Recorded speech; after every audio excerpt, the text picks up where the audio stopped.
Unity in spirit global క్రైస్తవ సన్నిహిత సంఘానికి మీకు స్వాగతం.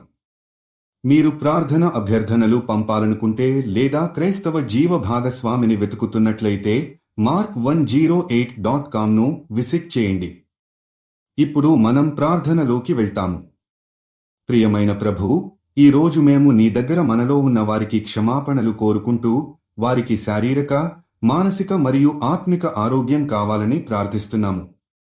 ప్రభూ, మేము నిన్ను పిలుస్తున్నాము, కేవలం ఆరోగ్యాన్ని మాత్రమే కాదు, శాంతిని కూడా అందించమని.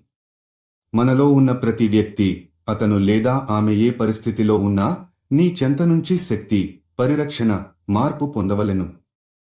ప్రభూ, ఈ సమయం నీవు మనతో ఉన్నప్పుడు నీవు చేయగలిగిన విశ్వసనీయమైన చమత్కారాలను మేము చూశాం.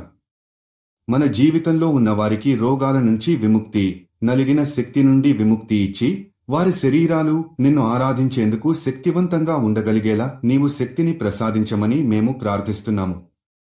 ప్రభూ, నీవు మనలో ఉన్న ప్రతి ఆత్మను ఆశీర్వదించి వారికి శక్తిని ఇవ్వండి, బలాన్ని ఇచ్చి వారి ఆరోగ్యం తిరిగి వచ్చినప్పుడు వారి హృదయాలను కృతజ్ఞతతో నింపండి.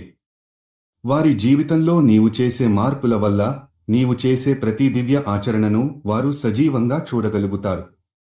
ప్రభూ, మనం నిన్ను విశ్వసించుకుంటూ ప్రార్థన చేస్తున్నాము.